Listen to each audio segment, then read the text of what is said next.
Hi, everyone. This, as you probably know, is a panel on remote access, which is something that's increasingly central to all of our lives right now, but that disabled artists have been addressing for a long time through artwork and teaching practices and the ways we hang out. I'm Emily Watlington. I'm assistant editor at Art in America. And the panelists and I are going to work together to bring you image descriptions today. So right now, I believe the screen is showing me. I'm wearing like a light blue fuzzy sweater. I have like a wooden ceiling with some spotlights going on. And I don't really know what that object is in the background. We also see two other boxes. So one is Kevin Gotkin, who I'll introduce shortly. He is wearing a cool bright orange beanie with a symbol with the stairs are crossed out. So it's a no stairs beanie, as well as a, I think, tealish fuzzy sweater. He's light skinned and has some brown facial hair going on. And we also see Yo-Yo Lin, who's an East Asian woman with blonde and dark hair. She just waved. A white t-shirt in a greenish tealish room with a really beautiful open window. That's white and has these kind of blind slat bars. I'm sure there's a word for those and I don't know what it is. Oh, and Johanna Hedva is also joining, but through a pre-recorded video due to the time difference. They're in Berlin, so they're not on the screen right now, but they will be. There's also closed captions if you click the CC button at the bottom of your screen. I want to thank our captioner, Caitlin Morey, and also thank my colleagues at Art in America. And we're also going to show some media art later on. There will be a short around 2-minute on and off strobe effect, and we'll give you a heads up when that's coming.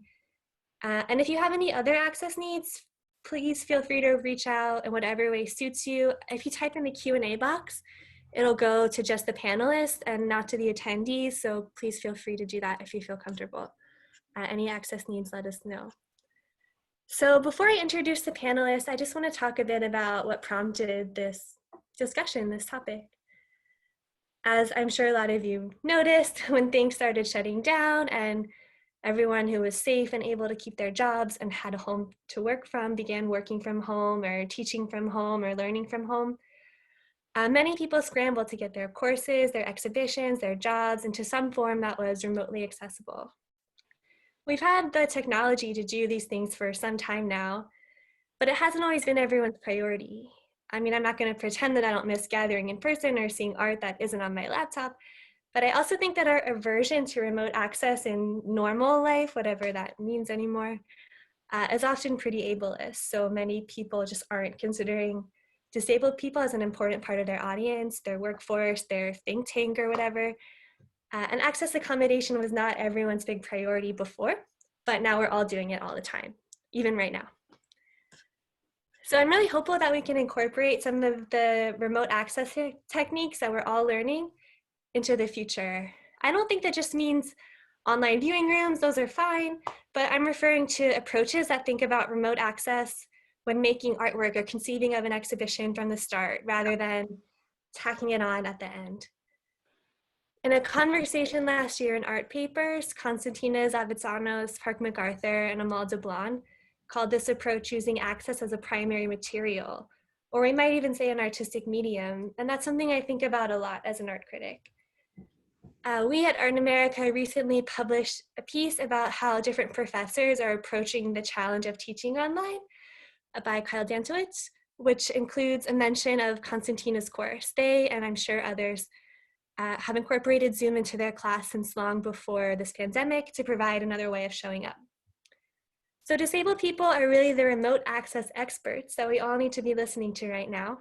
But not only now, we need to carry these access practices into the future and make continued efforts to accommodate one another and put health and safety first, even if there's no global pandemic.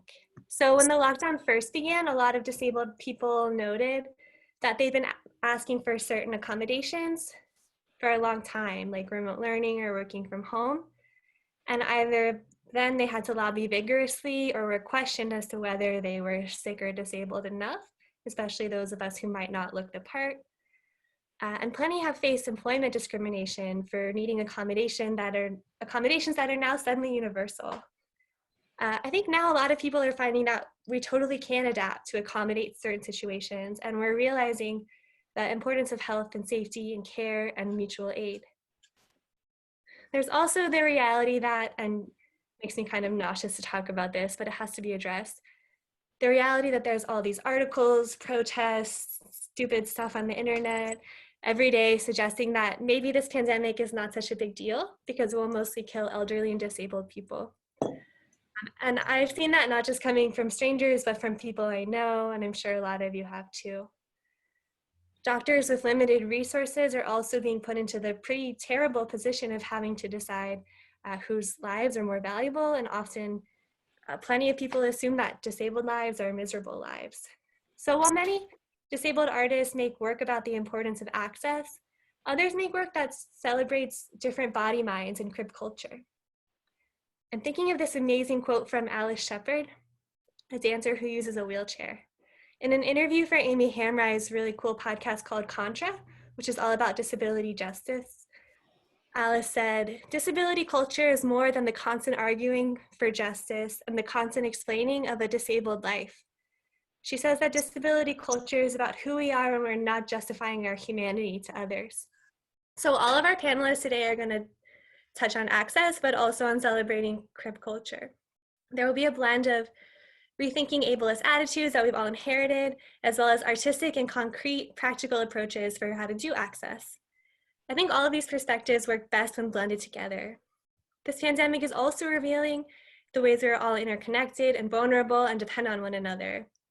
We all need to cooperate in social distancing for it to be most effective, and many are participating in widespread mutual aid efforts with non-disabled or non-immunocompromised people running errands and making masks for the sick, disabled, elderly, and for care workers, with people who did not get laid off, helping their friends and relatives who did. And this vulnerability can be really frightening, right? You have to count on other people, which can be scary. But I think a lot of fear, or I think fear of dependence underlies a lot of ableism, but it can also be really rewarding when vulnerability is met with collective action, like some of what we're seeing now. All right, enough from me, and I'm gonna introduce our panelists now and then hand it over to them. Johanna Hedva, who you're not seeing just yet because they are joining with a pre-recorded video due to the time difference, is a Los Angeles-born, Berlin-based writer, artist, musician, and astrologer, and they're gonna speak first. Their novel On Hell was published in 2018, and this September, they're releasing a collection of poems, essays, and performances called Minerva, the Miscarriage of the Brain. I'm really excited for that book.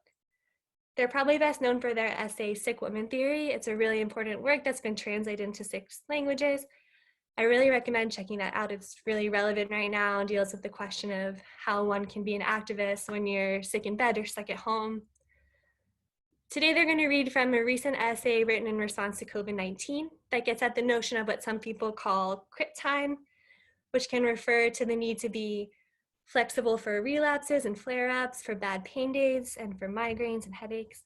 It can refer to extended time in bed or in the hospital, or to the reality that it takes some people longer than others to get places or do things, especially when we have infrastructure as inaccessible as something like the New York City subway. We might say the whole world is running on crip time right now, but Johanna will put that more beautifully than I could. We have Kevin Gotkin. He's a visiting assistant professor in the Department of Media, Culture, and Communications at New York University.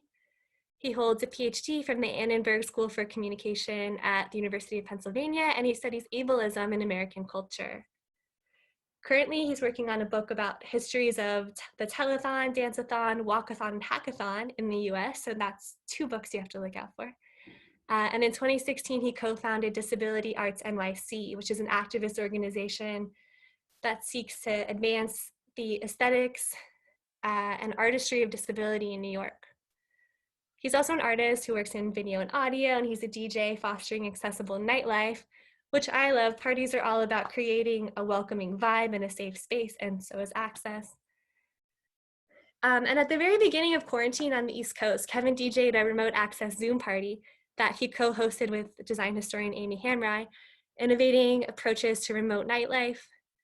And And I especially loved when he played a cool mix of the Fleetwood Mac song, I Want to Be With You Everywhere. A bunch of disabled artists recently held a huge event at Performance Space with the same title. And I think that song's an Access anthem. It's not, I hope you can show up, but more, I want to meet you where you're at. So yeah. And Yo-Yo Lin, our third panelist, did the visuals at that party, which were one, really good, but two, they did a really good job making that platform feel distinct from a work meeting, which is no small task on this platform that we're now using for such a variety of social spaces. Yo-Yo's a Los Angeles-born, New York-based artist who often works with digital media like intelligent projection or lighting, animation, and sound to explore human connection and embodiment as they're mediated via technology. So obviously we're connecting digitally right now, and this is super relevant. Recently, she was an artist in residence at I-Beam in New York, where she was working on a project about processing chronic health trauma. She's going to talk about a couple of her artworks, including a more recent foray into analog. All right, so Johanna is going to speak first. As I mentioned, they live in Berlin. So they're joining us through a pre-recorded reading, and I'm just going to describe their video really quickly before they get started. All right, so what you're seeing is Johanna, who's wearing a black drapey shirt and has their long, dark hair in a bun on top of their head. They're wearing purple lipstick and bright pink blush and sitting in a sunny apartment. In the background, there are 5 or maybe more long, full shelves of books affixed to the wall. Thank you for having me remotely, remote access. I'm really happy to be here and share the space with you all. So for my segment, I'm going to read a text that I wrote very recently about what was in response to COVID-19. It's a project made by 2 artists, Sam Levine and Tiga Brain. You can view it on the internet at the URL getwellsoon.labr.io. So Sam and Tiga wrote a script that scraped all of the comment sections of medical fundraising GoFundMes and created an archive of those comments. It's something very daunting, like 200,000 lines of text. And they asked me to write an essay to kind of be juxtaposed with that archive, but also speak to the greater COVID-19 situation. So I wrote this in March. Before I read it, I wanted to say that when I was writing it, I needed to summon a voice that put me in a different space than the one I was in, which was one of despair and defeat.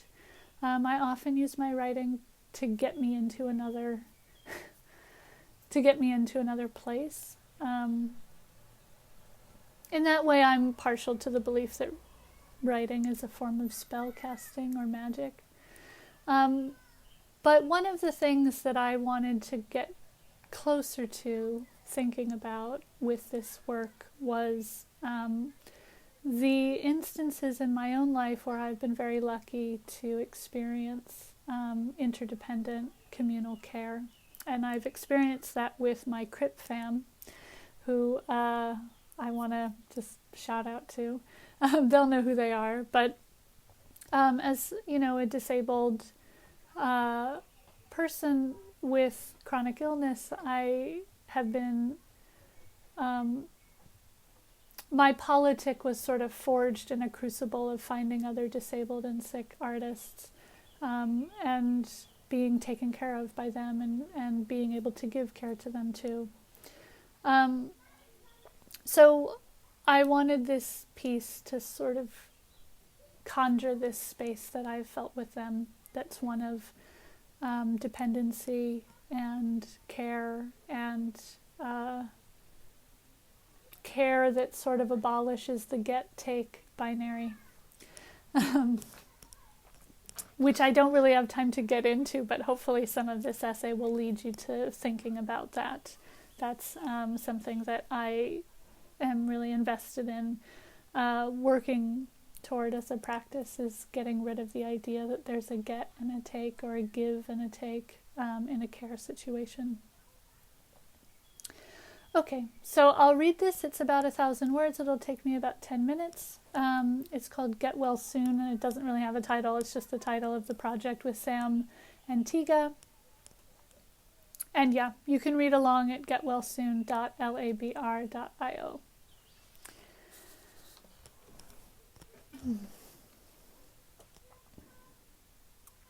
The language of illness is a language of platitudes. Get well soon, hoping for a quick recovery, sending love, take care in this tough time. Adjectives become few, quick, tough. The same verbs are used over and over: get, send, take, hope.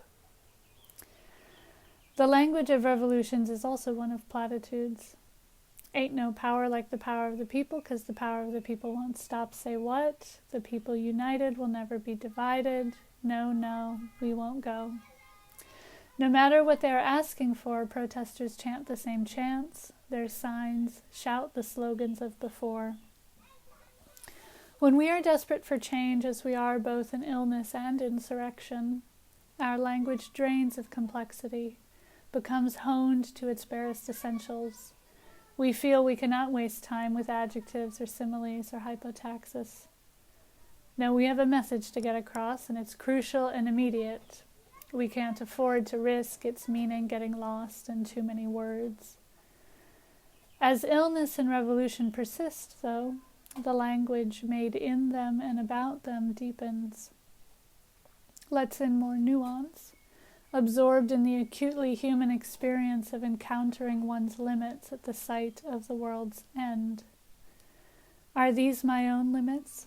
Or are they the limits of the world? As they share a quality of language, illness and revolution both exist in similar kinds of time, the kind that feels crushingly present. The time is now, and it is long. However, the temporality in each can feel quite different at first. In illness, time slows down so extremely as to become still and unbearably heavy. For the sick person or someone caring for the sick, time freezes, hardening around the body, locking everything into this new center of gravity. All that can be done is to wait. The future gets further and further away, and the present moment, the one soaked in illness, becomes huge and cruel.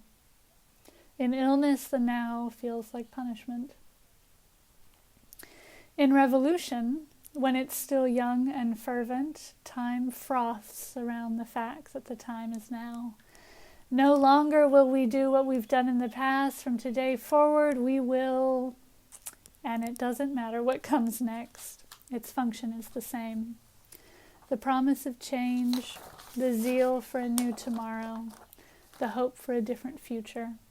These innovate the now, and the now becomes a joyous defiance of fate. At some point, though, the revolutionary now shifts toward the now of illness, wedged into what Arendt called between past and future, never ending, waiting for change to come, waiting, still waiting. Conversely, as many chronically ill and disabled folks know, the now of illness soon radicalizes, reveals its subversive power, and produces a politic. We tend to place illness and revolution opposite each other on the spectrum of action. Illness is on the end of inaction, passivity and surrender, while revolution is on the end of movement, surging and agitating. But maybe the spectrum is more like an Ouroboros, one end feeding the other, transforming into, because of, made of the same stuff as the other. Many thought the revolution, when it came, would look like how it's looked before: a protest in the streets, some good looting and riots, a coup, a mutiny. The world has been anticipating the fury that's been building up in everyone and everything, about everyone and everything, and we've ached for it to finally boil over and erupt. Now might be a good time to rethink what a revolution can look like. Perhaps it doesn't look like a march of angry, abled bodies in the streets. Perhaps it looks something more like the world standing still because all the bodies in it are exhausted. Because care has to be prioritized before it's too late. Those of us for whom sickness is an everyday reality have long known about its revolutionary potential. We've known that a revolution can look like a horizontal body in a bed, unable to go to work. We've known that it might look like hundreds of thousands of bodies in bed, organizing a rent strike, separating life's value from capitalist productivity. We've known that a revolution can look like the labor of a single nurse, keeping the patients in her ward alive, or the labor of a single friend, helping you buy groceries. We've known that it can look like the labor of nursing and care expanded exponentially, all of us reaching out to everyone we know, and everyone we know reaching out to theirs. We've known that a revolution can look like a community pitching in $5 a person for someone's medical treatment. We've wondered when that community would notice just how revolutionary the act of communal care is. The world has changed into something unrecognizable in these last weeks. The interminable now of illness is upon us, and the world's ableism has risen forcefully to meet it. The world's ableism has always been a thing. It's just now getting closer to those who normally don't feel it. What we're watching happen with COVID-19 is what happens when care insists on itself, when the care of others becomes mandatory, when it takes up space and money and labor and energy. See how hard it is to do. The world isn't built to give care freely and abundantly. It's trying now, but look how alien a concept this is, how hard it is to make happen. It will take all of us. It will take all of us operating on the principle that if only some of us are well, none of us are. And that's exactly why it's revolutionary. Because care demands that we live as though we are all interconnected, which we are. It invalidates the myth of the individual's autonomy. In care, we know our limits because they are the places where we meet each other. My limit is where you meet me. Yours is where I find you. And at this meeting place, we are linked, made of the same stuff, transforming into one because of the other. Care so often feels as though it has to be given to you by someone else, and this can also seem how revolution feels. We wait for the change to be given to us by those in control. We hope for those in power to come to their senses. So many activists know that as power can be taken, it can be taken back. As care can be given, we can also take it. I've always found solace in the fact that the words caregiver and caretaker mean the same thing. We take care, we give care, and it can be contagious. It can spread. It shows us that the limit of the world is always a place to be exploded, pushed against, transformed. Meet me there, at the end, where there is give and take, and let's follow each other into the beginning.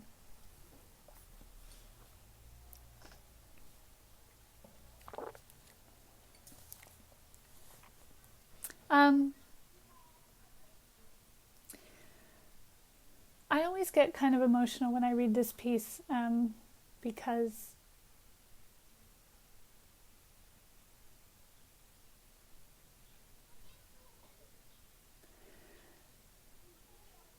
I just normally don't feel this way.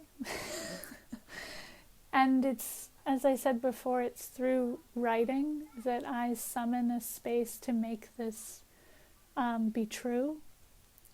And when I am in that space, it feels so exciting and vital and beautiful to imagine what it would be like if this were true all the time.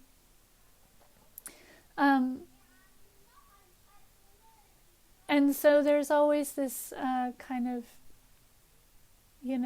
double presence that is contained in this place of like feeling the despair and the defeat of just how overwhelming and unfathomable this, lack of care is in the world. Feeling that kind of encounter, what it could be like if there was care and we all sort of participated in it without this, idea or framework that it was a debt that we would have with each other. If one of us was giving care and the one taking care is the person in debt, all that bullshit. I just think that that's all, just miss me with that shit, But I don't often, feel this happening in regular life other than when I'm with my disabled friends and other artists that I'm in this sort of interdependent communal care relationship with. It's just so revolutionary. It's amazing.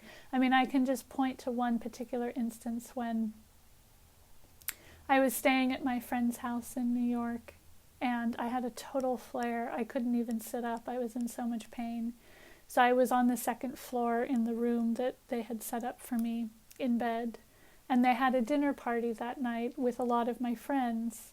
And I was so in pain I couldn't go downstairs. Like I couldn't even get up. I mean, I couldn't go down a whole flight of stairs. And they just Skyped me from downstairs. Two of them who could go upstairs came up and sat with me in the bed, and we just Skyped and had the dinner party together. So I think about remote access even within the space of the house. I mean, within, 2 different rooms of the house. It's one of the happiest moments of my life, actually, that experience. And I feel like I tried to write this essay conjuring that moment and thinking of it scaled up. So hopefully, however fleeting it is, this what this text is trying to do could be true for some of you too. Thank you so much for having me, and I hope that we can converge again in physical space or remote space. Bye. Those are really lovely words from Johanna. I love the point about caregiving and caretaking. Sorry for the technical snafus. I have been dealing with less than perfect Wi-Fi, but Kevin's about to speak about the glitch as a disability aesthetic. So it's a perfect segue. All right, Kevin, take it away, please. Hi, everybody. I'm going to share my screen. I am going to, once I start, just read from this Word document. So Caitlin, our caption provider, anything that I say that's not in here, I will reflect in real time, so you do not have to caption once I begin. And there are also image descriptions in the document. What is happening with the term remote access right now? Is it cropping up more? Is it satisfying? What does it mean? Many of the institutions, school, work, worship, among others, are now operating remotely. This newness of the remote function is laid in the tracks of its histories. Some of these histories are disability histories. The live stream and the video call have long been important to disability organizers, especially in cities like New York, where public transportation is not safe or reliable for all. The remote contingency plan has long been important for those of us with chronic illnesses who couldn't tell you even an hour before if we can make it in person. And so disabled activists have noted that what we knew long ago, that professors could reconsider what attendance and participation means, and that bosses could relax their anti-telework intensities. This prefiguring is what I wanted to celebrate when I planned a party a few weeks ago called Remote Access with Amy Hamrai and the members of our Critical Design Lab. While I was DJing in a sequence dedicated to the end of Pisces season, a sort of love letter to water signs, I noticed Yo-Yo, who was doing visuals for the party, was working with beautiful waterscapes. Remote access was that synchronicity of auditory and visual forms, was the Zoom call we were on, was the structure of feeling. Events like this one are now taking their place in the long line of technologies whose popularity elides their disability histories. The audiobook, the STEM toy, the no context account, speech to text, electronic miniaturization, eye tracking, and it goes on. Each of these forms is widely used because disability knowledge and culture informed their key features. What is remote access as an aesthetic and historical frame? I'm wondering if we can specify what might be called remote technique. Histories of art, science, and religion converge in remote access. The spookiness of what scientists elaborating laws of magnetism in the late 19th century called action at a distance was mirrored by spirit photographers rendering orbs and ectoplasms in and around their subjects. Remote access has a particular discursive history in the schematics of internet connectivity. This is one of those things, like a breath for many people, that is unimportant when it's working. When hundreds of people in a large apartment building are suddenly using the same pipeline from an internet service provider, we inquire about models for properly distributing the bandwidth load of remote access designs. But perhaps the better place to start is by noting that social distancing is another name for what racial capitalism and ableism has done for a long time. Without rushing over important distinctions, it seems that discussions of the new normal of remote experience submerge the ways that dispossession and incarceration have long been biopolitical mechanisms for enforced remoteness. As Paul Preciado has written in a recent essay for Art Forum, the scholarship on biopolitics allows us to, quote, appreciate how the coronavirus actually reproduces, materializes, widens, and intensifies from the individual body to the population as a whole, the dominant forms of biopolitical and necropolitical management that were already operating over sexual, racial, or migrant minorities before the state of exception. For whom is being stranded on a remote island a fun question to consider without really needing to consider it very much? What are the aesthetics of anthropological categories of remoteness that encode the colonialist gaze? Could we then understand that many artistic traditions have investigated the remote dimensions of power that allow for the elaboration and maintenance of domination? Remote technique could be about making the distant proximate and the proximate distant. Extended Stay, 2019 by Carolyn Lazard. Material list and description by the artist. Hospital Monitor, articulating wall mount, cable television subscription, infinite duration, dimensions variable. Installation view of a person sitting cross-legged on a gallery bench against the wall, looking at a small cream-colored monitor an arm's length away. The monitor is attached to a mechanical arm of the same color, which appears to be mounted to the wall 2 feet above the viewer's head. A personal television monitor attached at its top to a mechanical arm shows a still of a Black woman in an orange dress, smiling and raising her arms as if during a speech. Behind her, a crowd of men in suits react. Behind the monitor are the walls and windows of a museum space. Boxed Set 2019 by Konstantina Zavitsanos, materials and description provided by the artist. Transmission holograms, acrylic mounts, 5 megawatt red laser. Detail view, Against a darkened black background, two glowing red holograms on dimensional clear acrylic mounts. Holographic images of dice mid-roll are lit by a red laser. The light reflects the black plexiglass surface on which the holograms sit. Remote technique is often the form of access labor. Video remote sign language interpretation and TTY relay service providers are remote conduit designs.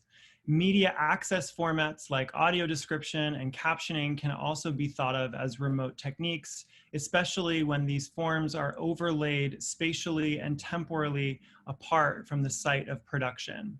The elsewhere of access is not uniformly good or bad. Something changes dramatically when the collaborations in remote technique involve non-human technical agencies. I'm thinking about a subcategory we could call glitch technique. The glitch is normally designed as the powerful foe of remote access, but there are glitches and there are glitches. There are designed inequities that we call glitches to depoliticize and protect automated systems, as Safiya Noble notes in her 2018 book, Algorithms of Oppression. And there are spurious, unpredictable interruptions that can threaten the fundamental viability of connection. And then there are glitches that invite us to produce new forms of attachment to each other and to our technical systems. Some scholarship in media studies has noted that compression and lossiness have important cultural functions, like the way low resolution music videos transport us to the early 2000s, or the pops and hiss on a dusty record allow us to feel and sense time. 6 months ago marked the 10-year anniversary of the publication of Hito Sterl's essay in defense of the poor image, and it is as relevant as ever. Greeting the glitch can bring us closer to each other. I'm imagining a glitch meditation after Pauline Oliveros. Greet each other with a sung tone into the microphone. Continue singing until a disruption occurs. Notice the break as a beat in negative space and wait until each has stopped. Repeat. Greet each other with movement directed into the camera. Continue moving until a break occurs in one of the video feeds. Freeze when you notice a break and wait until each has frozen. Repeat. Glitch technique as a form of remote technique might be a generative form of access technique. This, I'm afraid, gets lost when we only say that disabled people have prefigured the new popularity of remote access. We must also add access-oriented remote technique continues to produce new aesthetic and knowledge forms.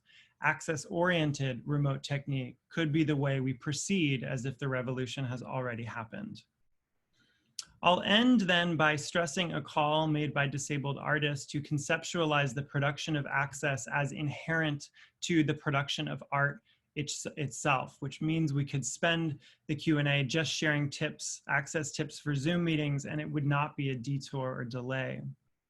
I wanted to sketch here the way remote access is both emergent and long drawn. A project I'm starting with my colleague Louise Hickman will catalog remote access in the publication of schematics, essays, and browser-based collections. So get in touch or look for more information about remote techniques soon. Thank you. Thank you so much, Kevin. That was really awesome. Next, we're going to have Yo-Yo Lin. Hi, thank you so much, Kevin. I want to talk to you so much about the glitch and the lag and the freeze and all these things. There's so much there. So I'm going to go ahead and share my screen right here, and there's going to be sound I'm sharing as well. Hopefully my connection is reliable. Cool. So can everyone see this image, Yo-Yo Lin? Okay, cool. So yeah, hi, I'm an interdisciplinary media and performance artist. I want to let you know that some of the works I'm showing today will have lights that flash in and out, so please be wary of that. And I will also be describing my own visuals after I show them. So this is a photo of me kneeling in front of a laptop. I'm playing with a bunch of different MIDI controllers, and I am bathed in magenta light. There is a projection of an outline of my body superimposed on top of a translucent fabric screen. So I've been researching and developing artistic methodologies on reclaiming and processing chronic health trauma. Over the past year, I developed the Resilience Journal, and this is a tool dedicated to visualizing the overlooked soft data in our lives. I created this journal as a means of tracking and understanding my illness in a way that felt more representative of how I actually experience chronic illness. So often chronically ill bodies encounter their quantified selves in the form of medical hard data. So I like to look at soft data, which is nuanced, fuzzy, qualitative, expressive, sometimes even contradictory. And I see very little data sets of this when it comes to illness. So in this image, there's on the right, the words Resilience Journal. On the left is a circle graph, visual in gold, orange, and pink. So this is a spread for my personal resilience journal. On the left are notes, and on the right is a circular data visualization. Over the course of 2019, I have been tracking 7 different dimensions of how my illness presents itself in daily life. So this includes felt it, which is the chronic pain, and physical and psychological aspects of pain, logistical issues, body image, social pressures, doctor visits, future visions, and past memories and trauma. So this is a spread that includes daily notes on the left page, and is on the left are daily notes, and on the right are different sections where I would daily fill in different intense experiences from my illness experience. So based on how intense the event was, the darker the image would be. I wanted to center these dimensions because I wanted to forefront the complex nuances of living with a chronic condition. It also served to disentangle myself from predominant notions of the medicalized body. So I discovered that there wasn't a lot of language out there about the body and mind that isn't coming from a medical perspective. But also more importantly, I wanted to focus on how simply acknowledging what is happening, especially when it comes to illness and trauma, is something we don't allow ourselves to do. I noticed this reality especially in my immigrant communities, where illness is still very much unspeakable. So this is a video of a time lapse of my journal spread for the month of May, a circle on the right page slowly filling up slice by slice with green hues. So as I was doing this ritual, I was approached by others who were interested in sharing this language building with me. The Resilience Journal is designed to illuminate the ill experience, make space to honor pain, and be a discussion and advocacy tool. And my hope is that over time, it becomes a living data archive of acts of resilience by chronically ill and disabled bodies. This is a collection of various images. On the left is the print journal that people can download and buy. And in the middle are different ways people have been tracking their soft data inspired by this project. On the right is an Instagram story post of someone appreciating the journaling tool and helping them track their pain. Through the journal, I was methodically tracking these tangible, factual aspects of my life and building up a database that began to serve as a framework for understanding my body-mind at a deeper level. But there's something missing, an embodied experience of being with illness. So this is a video of a silhouette figure kneeling on the ground with their arms outstretched as if scooping up water from a river. They bend up slowly. In the silhouette is a black and white video of glistening water.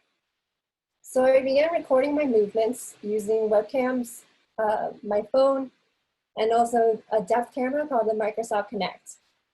I was curious to see what would come out of these explorations, having been an animator for much of my practice.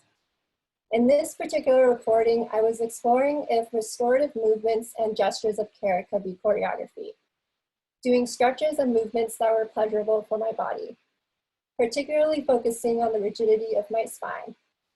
So Recording this with the depth sensor, I was able to isolate my body form and use the figure as an animated visual for video mixing. So in this video, there are two figures. One is a realistic textured version of me. At the bottom is the video of me as a green and blue silhouette, which is a depth map. I rotate my neck and lean forward, listening to my spine. So this kind of technology opened up a whole world for my movement practice, where I could use post and live processing tools to change the speed, texture, and environment of my body. Kevin Gotkin talks about how the computer glitch as inherently being a disability aesthetic. An abnormality in motion. I'm interested in seeing what the disabled body looks, feels, and moves like. And I'm fond of the idea of the crip body transcending physical time and space. And we saw this happen when we did the crip nightlife gathering in March, where I was able to perform a visual via screen share to a live feed of Kevin DJing. So this is a video of 3 different animations of a moving figure, each one next to each other on a black background. On the left, the figure moves quickly with quick colors flashing by. In the middle, a figure seated comprised of white lines moves their arms up and around the face. On the right, a figure kneels down ensnared by white glitchy lines. So while I was exploring my illness as graphics, I began exploring my illness also as sound. So I have a genetic disorder that affects my connective tissue and often need to release tension in my body by popping and cracking my various joints. I began recording the sounds of my bones and joints and started collaborating with electronic musician Despina in processing these samples into musical soundscapes. To access these sounds in my body, I have to be moving. We began experimenting with different microphones, different recording techniques, and ended up using a contact microphone, which is what you could use to record any resonant body like a guitar. And to our surprise, these microphones picked up my bone sounds quite well. So effectively, I began exploring my body as a musical instrument and would jam with Despina for hours at a time, my movements generating music, their music generating more dance for my body. So each time, depending on how my body was feeling, we generated a different musical score. So this is a video of me and Despina rehearsing in a room lit with natural sunlight. Despina is a white non-binary femme who sits at a table with various music interfaces, intently twisting and turning knobs. I wear a gray strapless bra and black leggings, and my asymmetrical back and torso is shifting in movement. I move slowly with wires connected to my chest and back, lifting my arm up and down slowly, attentively listening and feeling the sensations and sounds coming from my body. I'm going to play a snippet of the performance. I think this was a 40-minute performance, and you're kind of seeing like minute 40 of it. So this is kind of like towards the peak of it. And I would like to describe it first. So a dark performance space with a glowing fabric room bathed in indigo light. Yo-Yo stands in the center of the cube with wires connected to her body, hanging from the ceiling. She moves slowly and intentionally to the beat of the music, rotating her hands and arms in small circles, reaching up and grasping the air, bending forward and up with her knees. A projection mirroring her movement is projected on the fabric room, creating a larger-than-life ghostly apparition of her body movements. The wires connect from the ceiling to the musician Despina, sitting at a table with various music interfaces and glowing screens. As the music changes and intensifies, the fabric room glows brighter in magenta, and the white projections become more definable forms. Yo-Yo's movements grow larger in her body, and she moves fluidly to the beat of the music generated from her bone sounds. The music has deep bass hits and multi-tones, reminiscent of Indonesian gamelan music.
So The Walls of My Room Are Curved is the name of this piece. It's an invocation to listen deeply to the body, a challenge to crypt the cyborg figure, and a meditation on the promise and the process for interdependence. So in this photo, a black and white behind the scenes photo, I'm seen through 2 pieces of fabric and kneeling on the ground with the wire attached to my lower back and chest hanging from the ceiling, my head down, quietly meditating pre-show. So I'm not doing these explorations alone. I don't know if I would have even been able to do any of this alone. I've been facilitating workshops with dancers Laura Marston and Helena Kiki Brown with Movement Research, is this dance institution in New York City. And we worked hand in hand with Movement Research to make access part of the practice. There's no shame in lateness. There's ample time to arrive and leave the space. It was like a multi-week workshop with rest time built in between and completely free. And for many of us, I feel like this was the first time we were in a dance making space that didn't feel like we had to strain or overextend ourselves to be in the space. So this is a picture of a group of people who are sitting on the floor on cushions in a rehearsal space at Movement Research. Most of the group is female presenting and are in dance comfortable clothing. In the curriculum, we work towards dismantling ableist notions of dance and ideas of skill or rigor, whatever level they are at in their movement practice and whatever level they are at in their disability status. Anybody who is curious about movement is welcome. So this is a photo of Yo-Yo and KK demonstrating a mirroring exercise to the class. They arch forward, their hands touching their forehead, hair waterfalling over their face. The workshop implements a variety of modalities from journaling to somatic exploration to authentic movement. We like to go deep, thinking about what forms our bodies can natively create, how our cultural practices inform our movement, and how our medical records can also be a movement, movement scores. So Ezra and Iffy improvise in pairs. Ezra is Jewish and wearing a blue shirt. His hands and arms are together as if slicing through the air.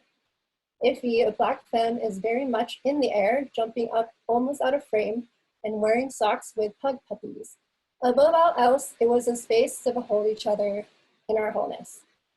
So yeah, each time we held a class, we maxed out capacity, and this was in a physical space with like a lot of like support. So I'm really interested in seeing how this would continue to grow virtually. And yeah, this is a photo of Michelle and Amy improvising in pairs while sitting. Michelle uses a manual wheelchair.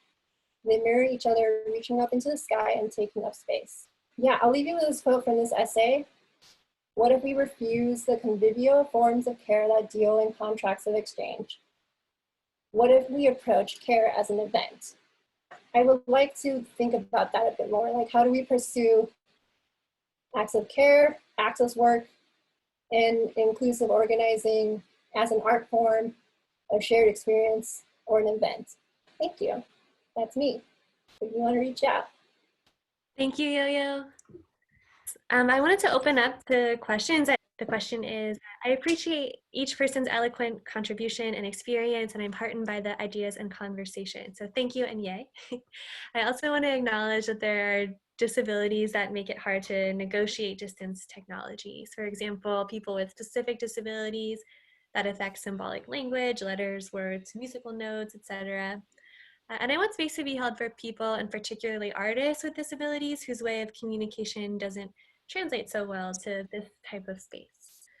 For example, how would someone who struggled with using words or shaping ideas in word-based form participate here? It's a great question. Do either of you want to jump in, or I can go? I feel like, yeah, oftentimes I'm always feeling a disconnect when I'm like explaining my work and explaining what my work means, because I was having a discussion with my friend Ezra earlier, who is also a disabled artist, how so much of experiencing the work is the work itself, and so much of like the process of experiencing the work is the work itself. So yeah, I don't really know like if Zoom is the format for people who are nonverbal or don't use language as their main mode of communication. And I'm really interested in seeing like what are other forms that could be like able to create connections in a way that isn't through this type of format. Yeah. Yeah, I think it's a really important question to ask. It makes me also think about publicity materials, right? Like, it would be so cool if we had really rich techniques for anticipating different kinds of modalities to be used at an event. Like, I know of one that's kind of like an anticipatory like sound. It almost looks like a waveform, like an audio waveform, which signals to folks when they expect there to be a lot of noise in the room, and then when it'll shrink and there'll be less noise, to give folks who have sensitivity to sound like a heads up on like a basic timeline. Not that it's going to be like that, but so yeah, maybe like one way to think about different kinds of events is to stress different modalities. I think the work that Yo-Yo was describing at Movement Research is a really good example of using movement. There's so much happening in disability dance artistry that decenters the text, right, and centers the body and centers movement and produces ideas in different modalities. So yeah, so it makes me think about what we can do in describing events ahead of time too. Yeah, those are both great points. It also makes me think about, there's a lot of work in the field of description right now. So both descriptive captioning and also describing visuals. But I think this question just brings up that sometimes the primary artwork can be really useful for people who prefer to think in visuals and sound and things like that. So let's see.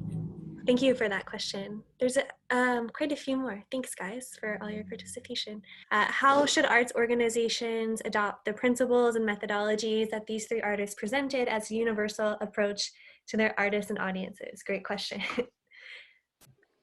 One thing that comes to mind is sort of the description practices that we've all been trying to model throughout the event are, I think, so important for including in exhibitions and events. And yeah, I'll let you guys weigh in too. Yeah, I feel like, yeah, go ahead, Kevin.